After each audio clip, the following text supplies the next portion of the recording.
খুবই ইন্টারেস্টিং একটা পডকাস্ট দেখছিলাম, স্পেশালি মেন্টাল হেলথ, কিভাবে আমরা আমাদের বিভিন্ন জিনিস হ্যান্ডেল করতে পারবো অথবা ডোপামিন, এসব নিয়ে আলোচনাটা ছিল। কিন্তু এখানে একটা আলোচনা আমার কাছে খুব বেশি নজর কাড়ছে। ওইখানে একজন বলতেছিল যে আসলে যদি আমি আমার কোনো হ্যাবিট চেঞ্জ করতে চাই, লাইক উদাহরণ হিসাবে পডকাস্টের হোস্ট বলতেছে যে আমি আসলে অনেক বেশি নোংরা একটা, ঠিক নোংরা বলবো না, অগোছালো একটা পরিবেশে বড় হয়েছি। ছোটবেলা থেকে আমি একটা অগোছালো পরিবেশে, অগোছালো বাসার মধ্যে বড় হয়েছি, তাই আমার সবকিছু এখন পর্যন্ত অনেক অগোছালো। আমার লিভিং রুমে ঢুকলে মানুষজন মনে করবে যে কোথায় না চলে আসলাম, এরকম আর কি উনি বলতেছেন। সো উনি যেই গেস্টকে নিয়ে আসছেন তার কাছে ওনার জিজ্ঞাসা হচ্ছে যে যদি আমি চাই যে আমার আসলে এই জিনিসটাকে আমি ঠিক করব, যে অগোছালো থেকে আমি একটু বেশি সাজানো গোছানো হইতে চাই, তাহলে আমি কি করব। তো এইখানে প্রথমত গেস্ট ওনার উত্তর দেওয়ার জন্য সরাসরি যায় নাই ওখানে যে আপনি আসলে এগুলো করে নিজেকে গুছায় ফেলতে পারেন। রাদার উনি যেভাবে অ্যাপ্রোচ করছে যে উনার একজন প্রফেসর ছিল, বা উনি অনেক মানুষকে চিনে যারা হচ্ছে অত্যন্ত ট্যালেন্টেড, অত্যন্ত সাকসেসফুল, কিন্তু সুপার মেসি। অ্যান্ড এটা শুধু উনি দেখেন আর কি, আমি মোটামুটি শিওর যে আমরা সবাই এরকম মানুষজনকে চিনি। আমাদের মধ্যে অনেকেই হয়তো অনেক মেসি, যারা আসলে লাইফে অনেক ভালো করতেছি, লাইফে সাকসেস আছে প্রচুর পরিমাণে, অ্যান্ড সব কিছুই অনেক সুন্দর মতো চলতেছে, কিন্তু আমাদের ঘরে আসলে মনে হয় যে কী ব্যাপার, এর ঘরে দেখি 100টা জিনিস 100 জায়গায় পড়ে আছে, সমস্যাটা কোথায়। এটার একটা ভালো ব্যাখ্যা প্রথমবারের মতন পাইছি। অনেক জায়গাতে মানুষ বলে যে আসলে আমরা হয়তো অন্য জায়গাতে মনোযোগটা দিতে চাই, ঘর গোছানোটা বাদ দিয়ে আমরা হয়তো একটা স্পেশাল কোড লিখতেছি কোনো একটা প্রোগ্রামের জন্য, অথবা আরও গুরুত্বপূর্ণ কিছু একটা করতেছি, সেই সময়টা দিচ্ছি, সো আমাদের অ্যাটেনশনটা আসলে ওখানে হয়তো নাই।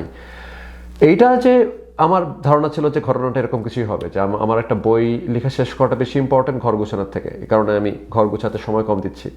বাট আজকে যেটা শুনছি উনার কাছ থেকে, এটা আমার কাছে খুব ইন্ট্রিগিং মনে হয়েছে, যে উনি বলতেছে যেসব মানুষজন অনেক বেশি স্মার্ট, বা যারা অনেক বেশি দেখতে পায়, জিনিসপত্র বুঝতে পারে, তাদের কাছে যেটা সাধারণ মানুষের চোখে যেটাকে মেস মনে হচ্ছে, যে সবকিছু একটা জায়গাতে গুছানো নাই, এখানে গুছানো থাকার সাথে মানুষের সম্পর্কটা কি, যে ভালো লাগে কেন একটা জায়গাতে, একটা ঘরে ঢুকে যদি দেখেন যে সবকিছু গোছানো আছে, তাহলে ভালো লাগে এই সেন্সে যে আপনি মনে করেন, আমাদের মন একটা ফিলিংস পায় যে সবকিছু জায়গা মতো আছে, যেটা আমি খুঁজতেছি সেটাকে জায়গা মতো পাওয়া যাবে, অথবা কোনো একটা কিছু খুঁজতে গেলে পাওয়া যাবে, একটা কাইন্ড অফ একটা সার্টেইনটি, এক ধরনের অর্গানাইজড ফিলিংস দেয়, যে এখানে অনেক জায়গাতে অনেক কিছু ছড়াই ছিটা থাকলে হয়তো আপনাকে সেই জিনিসটা দিবে না। কিন্তু উনার ভাষ্য মতে যারা অনেক চিন্তা ভাবনা করতে করতে যারা ব্রেইনকে একটা নেক্সট লেভেলে নিয়ে গেছে, যেখান থেকে তারা অনেক কিছু খুব সহজে দেখতে পায়, আপনি একটা জটিল সিচুয়েশন তাকে দিলে দেখবেন যে সে একটা সমাধান বের করে ফেলতেছে, কারণ সে আসলে মেস থ্রু করে দেখতে পায়। কিন্তু ওর ঘর মেসি, ঘটনাটা কি? তো ওইখানে উনি বলতেছেন যে আসলে ওদের ঘর মেসি থাকে না, আসলে ওদের ঘর জায়গা মতোই আছে। ওই যে অনেক জিনিস অনেক জায়গাতে পড়ে আছে, এর মধ্যে তারা জানে যে কোথায় কি পাওয়া যাবে।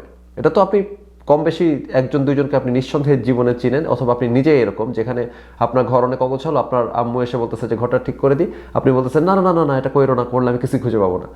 তার কারণ এইটা না যে জিনিসটা অগোছালো, জিনিসটা যথেষ্ট গোছালো, আপনার ব্রেন যতটুকু হ্যান্ডেল করতে পারে তার থেকে অনেক বেশি গোছানো আছে জিনিস।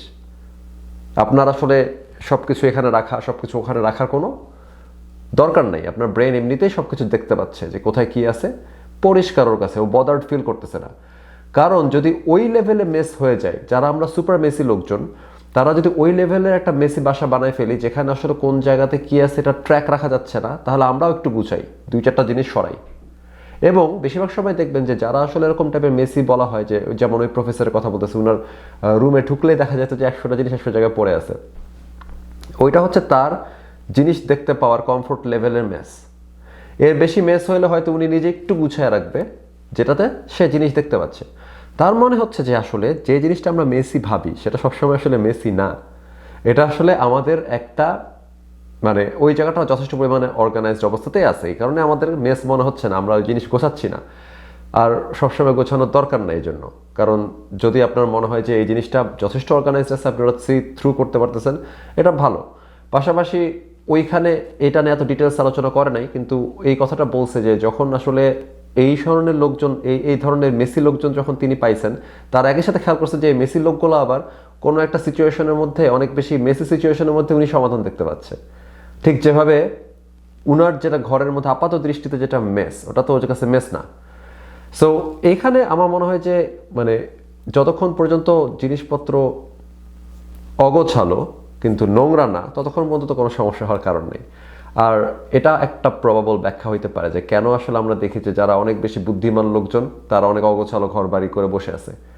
বাট আমি যেটা চাওয়ার চেষ্টা করতেছি, একটু সময় লাগতে পারে, বাট আমি চেষ্টা করতেছি কিছু মানুষের সাথে কথা বলতে বিভিন্ন জিনিস নিয়ে, আর বিভিন্ন সমাজের বিভিন্ন স্তরের মানুষের সাথে বিভিন্ন জিনিস নিয়ে কথা বলতে চাই, এবং পডকাস্ট আকারে আর কি।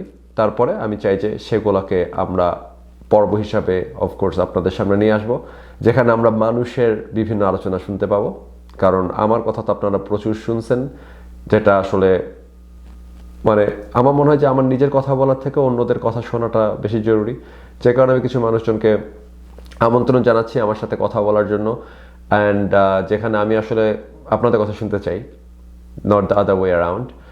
আর অনলাইনে আমরা এই জিনিসটা করব, বাট লাইভ করব না, আমরা রেকর্ড করে পরে এটা প্রকাশ করব আর কি।